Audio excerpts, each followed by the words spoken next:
Sur, ¿cierto? Traje ETV, pero de los años anteriores, para que no entrara en conflicto. Pero igual la parte inicial puede ser la misma. Bueno, ETV, no sé si la conocen, es Empresas de Telecomunicaciones de Bogotá. Usualmente yo les he dicho que la presentación se toma muy rápido para hablar de la historia y de lo que hace. Yo voy a hacer muy rápido y hablar un ratito de lo que es ETV para que entienda el público al que me dirijo que es la ETV. Es una empresa de telecomunicaciones de Bogotá netamente dirigida a la parte de la telefonía fija.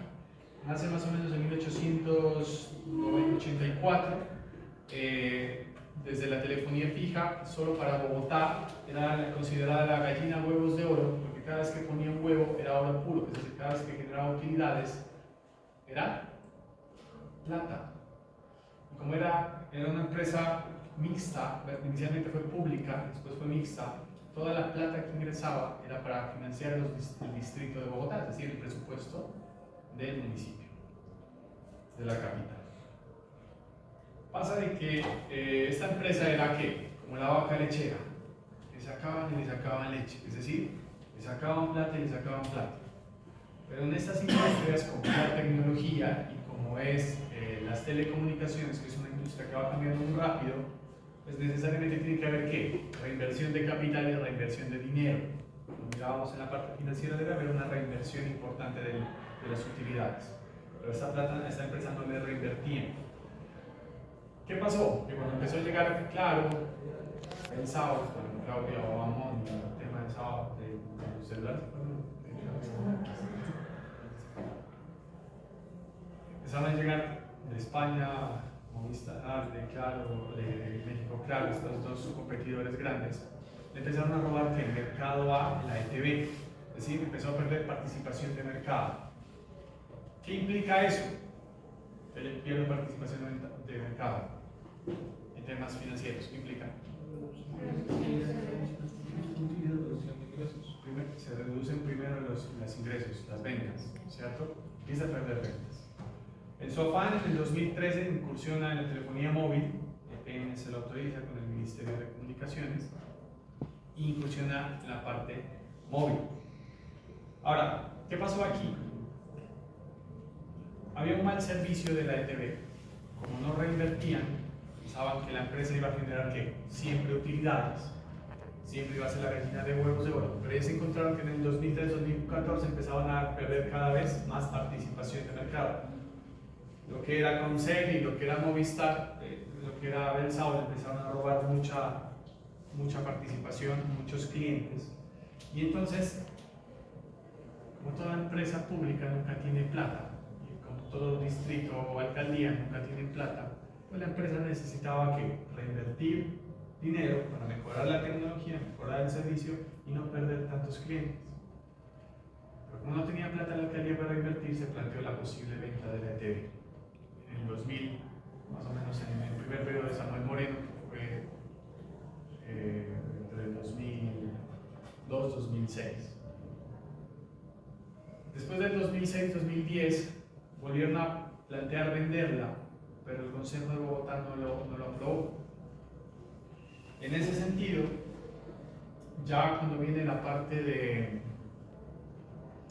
2010-2014 que asume Gustavo Petro la alcaldía, él dice, bueno, no paremos la venta, vamos a hacerle una inversión a la ETV y vamos a ver cómo le va.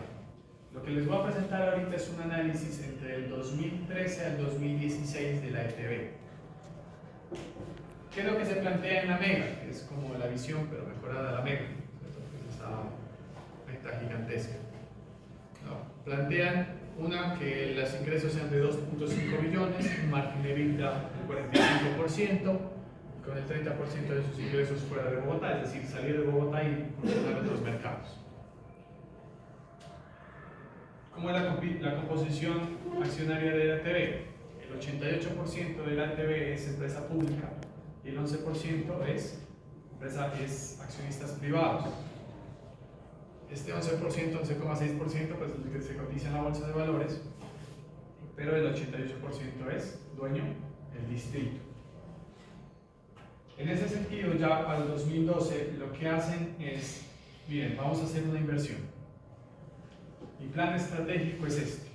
Y entonces plantean un plan estratégico. Aquí lo importante es que usted conozca lo que hace la empresa, por eso eran los hechos importantes. Que conozca cuáles son las estrategias de su empresa. ¿Qué hace la ETB de estrategia? Para no perder participación y que mejore la parte de los resultados financieros. Hace este plan estratégico entre el 2012 y el 2016, inicialmente por Gustavo Petro y continuado por Samuel Moreno. Sí. Servicios NPlay. ¿Qué es servicios NPlay? Contrata televisión digital, esas que usted para ¿sí? Y lo regresa las veces que quiera, lo adelanta. Eso era a partir del 2002, 2013. Wi-Fi fibra óptica, lo que hoy conocemos de 150 megas a 200 megas, que ya lo tenía la ETB desde el 2012. Excelencia en el servicio, tiene un mal servicio, la mejora de la parte del servicio. Gestión estratégica del cliente, es decir, buscar las necesidades del cliente. Móvil 4G, apenas como hace unos años hablábamos de lo que es el 4G, ellos ya lo hablaban en Bogotá y lo tenían en Bogotá desde 2013. Y bueno, extenderse a otras regiones, aparte de Bogotá, primero Dinamarca y después otros sectores de Colombia. Ese era su plan estratégico, lo que querían hacer. ¿Cómo lo iban a hacer? No, antes de eso, cuando había unos hechos, ese es un comportamiento del precio de la acción, como cada cosa que planes que iban instaurando en la empresa se comportaba el precio de la acción. Entonces miraron que de 380 que estaba el precio versus al plan estratégico que fue entre el 2013 y 2016, pues el precio de la acción llegó más o menos a los 600, es decir, aumentó un 70% más o menos el precio de la acción con ese plan de inversión que se realizó. Ahora, ¿cómo lo iban a hacer? Se apalancaban en bonos. ¿Cómo es un apalancamiento en bonos? Es decir, voy a pedir prestado a través de la figura bono. Ya no le voy a pedir préstamo a los bancos, que es lo que usualmente lo hacen, sino que las empresas que cotizan en la bolsa de valores tienen esa posibilidad de ¿qué? De financiarse a través de una figura que se llama bono. Es un título valor, pero es un título de deuda. Es decir, ya no le pido prestado al banco, sino le pido prestado al público en general. Si le pido prestado al banco, le pago una tasa de interés del 20, el 15 o el 25%, pero pedirle préstamo al sector privado es pagarle una tasa de interés al sector, a la persona, al inversionista que me va a prestar dinero de un 9 o un 10%. Es decir, que es mucho más barato financiarme a través de bonos, que es el público privado, inversionistas privados, que financiarme con bancos. ¿Quién lo puede hacer? Solo las empresas que cotizan en la bolsa lo pueden hacer de esa financiación barata. Entonces, se apalanca más o menos en 2.2 billones en bonos para hacer ese plan estratégico en la ETB. Pasa más o menos del 7,5% de su propiedad plant de equipo al 15%, porque es una gran inversión en infraestructura técnica. Pasar un cable de fibra óptica por todo Bogotá, que es grandísimo, no es cosa fácil. Necesitar personal para poder pasar todo ese cable, servicios NPlay, los aparatos de esos decodificadores que eran nuevos, las antenas para las 4G, eso era una inversión bastante importante. Por eso se apalancó en bonos. Su propiedad de equipo prácticamente se duplica en su participación.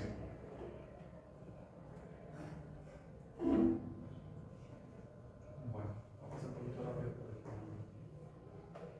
Otro de los hechos importantes es que hay una convergencia de las NIF al 2014 y eso hace de que más o menos pierda la ETB 1.1 billones en su patrimonio, es decir, que se descapitaliza la empresa solo por adoptar las normas contables internacionales.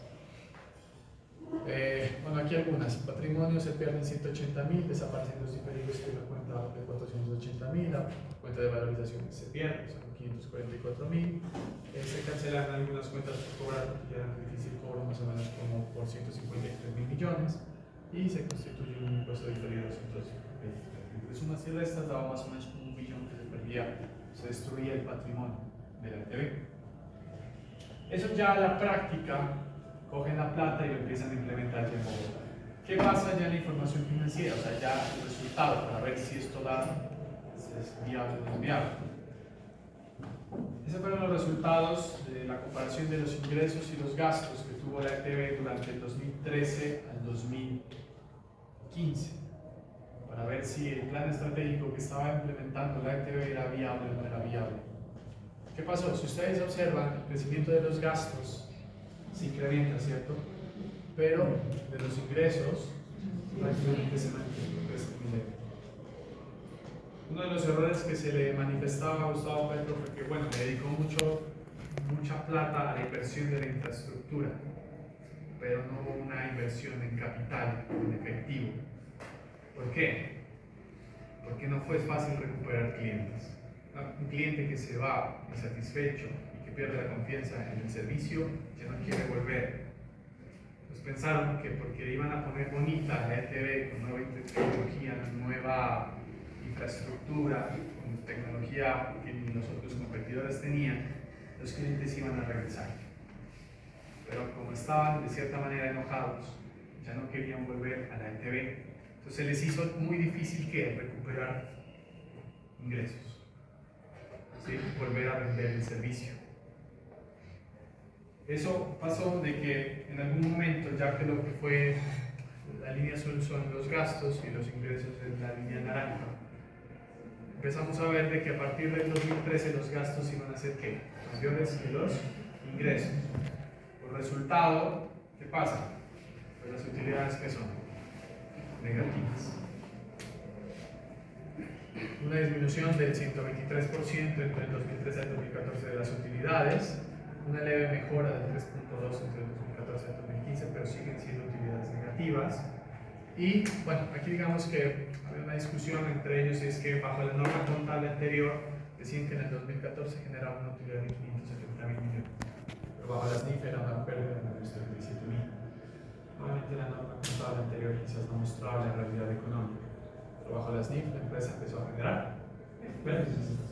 Ahora, ¿por qué era explicable esa pérdida? Analizando un poquito la pérdida en términos de rentabilidad, uno de los indicadores pues me muestra que es el ROE, la rentabilidad del patrimonio. Inicialmente la rentabilidad del patrimonio era del 5,8% en el 2013, pero con las pérdidas pasó a ser negativa, del menos 1,3% y del menos 1,6%. La rentabilidad era negativa. Una forma de explicar por qué esa rentabilidad negativa, a través del margen neto, la rotación de activos y el apalancamiento, se conoce como un análisis de UPO. ¿Cómo es el margen neto? Si miramos que la rentabilidad fue negativa, fue netamente por el margen neto, es decir, por la operación del negocio. Es decir, que la empresa no era que rentable operacionalmente en su operación. Sus márgenes eran negativos, es decir, no generaba utilidades. Ahora, la rotación de los activos, ¿cómo contribuyen mis activos en la generación de utilidad? Era muy bajita. Tenían mucha tecnología, hicieron mucha infraestructura, pero ¿qué estaba? No la estaban vendiendo, no la estaban usando, se estaba oxidando ahí en la empresa porque nadie quería consumirla. Entonces, por eso la contribución de la rotación del activo en la generación de ingresos era baja, apenas del 0,2, y en los próximos años del 0,2, 0,29, 0,2981. Al menos que contribuyan un 1 una vez o cercano al 1, pero acá era cercano que al 0, es decir, que había mucho activo ocioso, mucho activo improductivo que no generaba ingresos. El tema del apalancamiento, es decir, cómo la deuda genera ingresos, estaba bien, apenas estaba apalancada en 1 y hasta 2 veces. O sea, no era una empresa que estaba muy endeudada, no. Pero el problema de la TV no era porque estaba endeudada, sino porque su operación no era larga. Tenía problemas de la operación del negocio. Otro de los problemas de la TV, ya para el 2015, cuando ya asume la alcaldía Enrique Peñalosa, la deja Gustavo Petro. Y es que, como la empresa empezó a generar ¿qué? Pérdidas, y como ya se había acostumbrado a que parte de financiar el distrito salía de dónde? De las utilidades de la TV, pues Enrique Peñalosa decide repartir utilidades cuando en el año hubo pérdidas. Es decir, que en últimas fue una descapitalización de la ETV. Más o menos fueron, les digo cuánto fue por acá.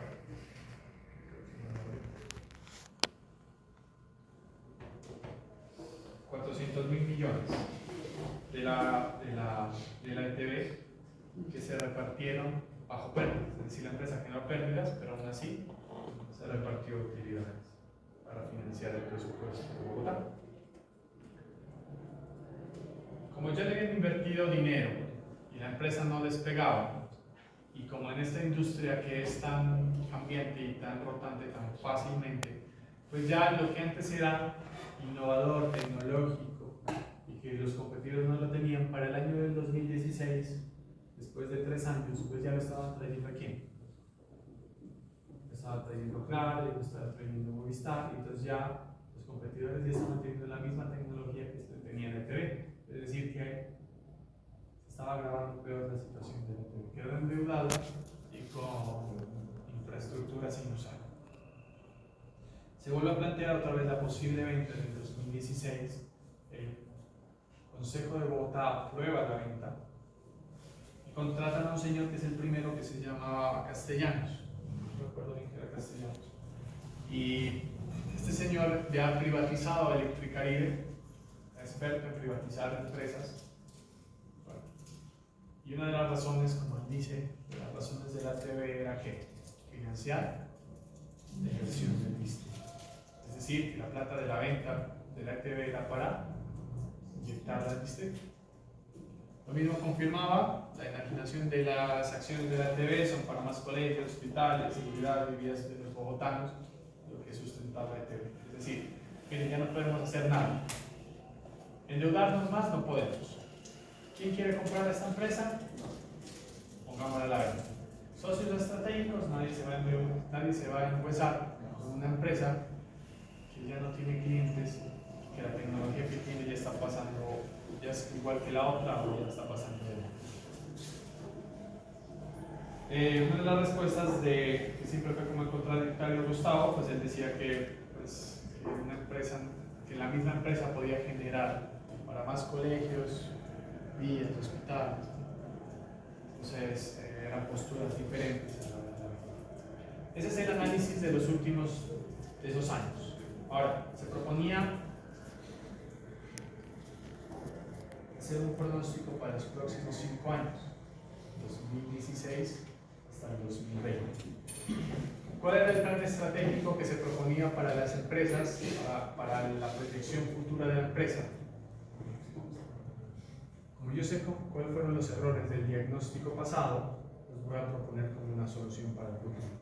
Entonces, inversión extraordinaria. Era necesario que la empresa haya una inversión. ¿Para qué? Necesitamos plata para contratar personas que vayan puerta por puerta, como lo hace Claro aquí, vendiendo el servicio, ofreciendo el servicio que tiene, tratando de recuperar al cliente. Mercadeo y ventas, necesitaba más de mercadeo y ventas, la inversión que se realizó fue para temas de infraestructura, pero poco de mercadeo y ventas. Potencial sin explorar, es decir, los mercados fuera de Bogotá, es decir, llegarle a las empresas, llegarle al sector rural, Cundinamarca, los sectores cercanos del departamento, cercanos a Bogotá. Bueno, temas de cliente de valor y bueno, quizás un poco más moderno de infraestructura.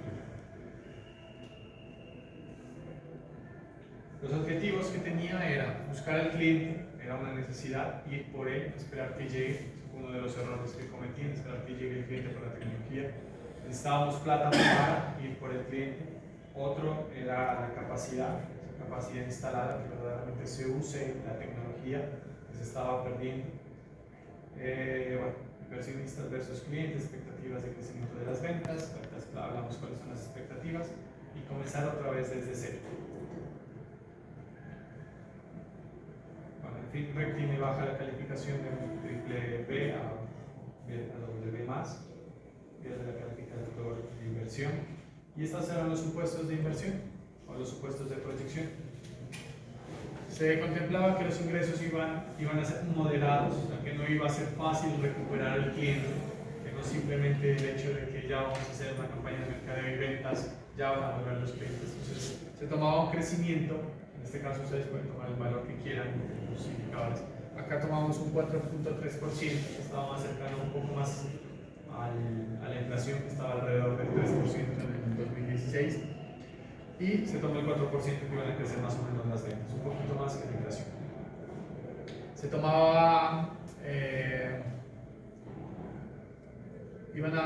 el margen de EBITDA iba a disminuirse, ahorita miramos cuánto se disminuye, y miramos que los arrendamientos iban a crecer en un 8%, se iba a reinvertir en el CAPEX, en capital, más o menos del 20% de las ventas, es decir, de las ventas que iba a tener para reinvertir en capital, necesitaba un dinero, salían de las mismas utilidades de la empresa. Haciendo ya la proyección futura, pues este es el comportamiento de los ingresos y los gastos proyectados. La línea azul es los ingresos y la línea naranja los gastos. Si se dan cuenta, los gastos iban a ser ¿qué? Mayores de los ingresos. Si son un poco más observadores, la boquita, la diferencia entre las dos se iba a ¿qué? Un poquito se iba disminuyendo. No era mucho, o sea, es decir, que en los próximos 5 años aún se contemplaba que la empresa iba a generar pérdidas, cosa que es lo que está pasando ahorita, y sí, tiene pérdidas, no se equivocaron. Y los ingresos iban a subir, pero no tan iban a subir paulatinamente, o sea, no iban a hacer que ya sobrepasen a los gastos. Aquí lo podemos ver un poquito mejor cómo se va recuperando la empresa. Los margen neto, que era del menos 2,6% a los próximos 5 años, al 2020, que era el análisis, pues iba disminuyendo su pérdida, ¿cierto? El margen neto iba siendo ya cercano a cero, es decir, ya dejaban de ser negativo. La rotación de los activos, cómo contribuían en el uso de los activos, o sea, de la inversión que se hizo para la generación de ingresos, pues también iba a ser un crecimiento muy leve. Es decir, en la medida que iban creciendo los ingresos, vendiendo más, pues también se iban usando los activos. El apalancamiento se contemplaba que la empresa en los próximos 5 años manejaba un endeudamiento muy parecido, de pasar del 1,6% a 2,2%, es decir, que se estaba endeudando 2 veces el mismo patrimonio, pero era un endeudamiento moderado, o sea, no era muy riesgoso. Si analizamos la rentabilidad del activo, pasa del menos 0,7% al menos 0,1%, es decir, que hubo una mejora. Miramos que al 2020 la rentabilidad iba a ser cercana a cero, llegando a ser positiva en los próximos años, lo pensábamos, pero que aún iba a ser negativa hasta el 2020. El ROA, lo mismo, una rentabilidad negativa del menos 1,5% y una mejora al 2020 del menos 0,3, llegando al 0, buscando que sea positiva. Obviamente sigue siendo negativa la rentabilidad del accionista, pero buscando que a futuro pues sea positiva. ¿Cómo se iba a completar el EBITDA? El margen de EBITDA, ¿se acuerdan que el propósito de la mega era del 45% del margen de EBITDA? Pues se contemplaba que el margen de EBITDA no iba a pasar más del 20% en su margen. Es decir, que de los ingresos que iba a tener la empresa, solo iba a generar EBITDA, o sea, utilidad financiera operacional, en un 20%, que no le alcanzaba para cubrir sus costos y gastos. Comparando un poquito la rentabilidad con el costo el WACC, o sea, el costo de la deuda y el costo del patrimonio, que es el WACC, o sea, el costo del capital, más o menos era del 8%. Proyectando la rentabilidad de la operación o de la empresa, la rentabilidad de la empresa operacional, de la operación, era igual que los otros indicadores de rentabilidad, negativa, pasando de más o menos del menos 6,7 al menos 3,2. Es decir, que si comparamos el ROI con el WACC, para ver el EVA, había una destrucción de valor más o menos pasando de 234 mil millones a 77 mil millones. Se disminuye la pérdida de valor, pero generaba en 2020 una destrucción de valor de menos 77 mil millones. En las proyecciones, pues digamos que aquí el flujo de caja bruto, buscando encontrar el valor presente neto, pues a lo largo de los 5 años proyectados, la empresa destruye valor más o menos en 1.5 billones, 1.5 billones de su capital.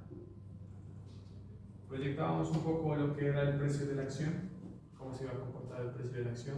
Uno de los objetivos de Castellanos era que el precio de la acción se comportara, llegara como a su valor en libros. Estaba con 436, pero queríamos llegar al valor en libros que era 471. ¿Qué quiere decir su valor en libros? El precio al que inició. Hoy el precio comercial está, no sé cuánto está, como 180. Sí, 179. 179. Es decir, a 2016 estaba como en 600. Ahorita perdió que más o menos como el 80%, el 70%. En otras palabras, es decir, por ejemplo, si yo lo abrí a 641 y tenía 100.000 acciones, es decir, que mi inversión fue de 64 millones, más aproximadamente. Al precio de hoy, que está en 189, 180 por 100.000, ¿cuánto da? 18 millones. Es decir, que mi inversión pasó de 64, que fue mi inversión, tener hoy plata en 18. Es decir, que perdí como un 70% de inversión. Obviamente, pues porque la empresa no estaba muy bien.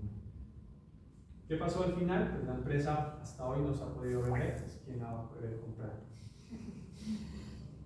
Nadie va a poder comprar ni fusionarse con una empresa que no está muy bien. ¿Cuál fue el error del plan estratégico? Pues no ir a recuperar al cliente, hacer esa campaña agresiva de mercado de ventas. Solo se enfocó en la parte, en esta estructura, en la parte técnica. Y bueno, ese digamos que fue como uno de los errores de la ETV. Si se dan cuenta, pues digamos que ahorita puedo decir que sí se cumplió uno de los propósitos, que era expandirse a otros mercados, a otras regiones, porque el internet de la universidad vive de la ETV. No se enfocó más al sector empresarial, no solo se enfocó al hogar, o sea, internet para hogar ya no solo era el sector empresarial, estaba en servicio de telecomunicaciones, el sector empresarial. Y listo, chicos, esa es la presentación. ¿Qué notan de esta presentación? Una, que es necesario que ustedes conozcan muy bien lo que le pasa a la empresa. Si usted conoce muy bien lo que le pasó a la empresa, lo que le está pasando a su empresa, fácilmente usted puede articular la información financiera. Hizo esto y esto fue lo que pasó con la empresa en términos financieros. Eso es rapidito, o sea, la mente ahí mismo articula o le llega la información de que lo que hacen, las decisiones que toman, se ven reflejados en el parte financiero. Entonces, para que ustedes hagan una buena presentación, chicos, es muy importante que usted conozca muy bien lo que le ha pasado a la empresa. Para eso, ¿qué necesita? Leer muy bien esos informes, sobre todo la parte financiera, las partes iniciales, es que va a leer los 200 hojas, pero saber bien lo que va a leer de ahí, leer artículos de revista, que generalmente a veces hacen análisis, y de ahí les va a salir información la que quieran para ver, lo que quieran. ¿Listo? ¿Dudas, preguntas?